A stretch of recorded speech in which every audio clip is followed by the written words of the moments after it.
মিছিলটি সম্পূর্ণ ভিন্ন। যেহেতু আজকে এখানে নেতৃত্ব দিচ্ছেন যার শরীরে রসুল করিম সাল্লাল্লাহু আলাইহি ওয়াসাল্লামের খুন রয়েছে, রসুল পাক সাল্লাল্লাহু আলাইহি ওয়াসাল্লামের 31তম ওলাদের নেতৃত্বে আজকের এই সমাবেশ হচ্ছে।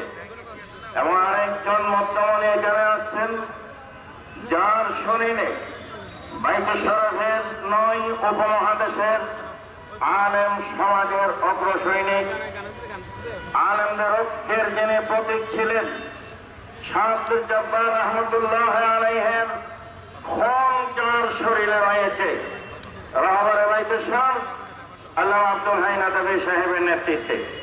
এবং আজকের এই সমাবেশ বাংলাদেশে ওলামা সমাজের অহংকার, চট্টগ্রাম 9 উপমহাদেশের কয়েকজন হাদিস বিশারদদের একজন আল্লামা সৈয়দ আবু নোমান সাহেবের নেতৃত্বে হচ্ছে।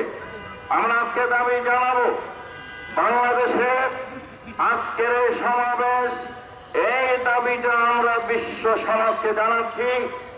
জাতিসংঘ মুসলিম গণহত্যার বিরুদ্ধে, ইসরায়েলের বিরুদ্ধে কোন পদক্ষেপ নিতে পারে নাই। এই জাতিসংঘ ব্যর্থ বলে প্রমাণিত হয়েছে।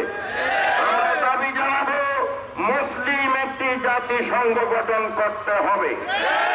বাংলাদেশের সমস্ত ব্যবসায়ী এবং মুসলমানদেরকে ইসরায়েলদের সকল প্রকার পণ্য বর্জন করার জন্য আহ্বান জানিয়ে আমার সংক্ষিপ্ত কথা আমি এখানে শেষ করছি। আসসালামু আলাইকুম ওয়া রাহমাতুল্লাহ।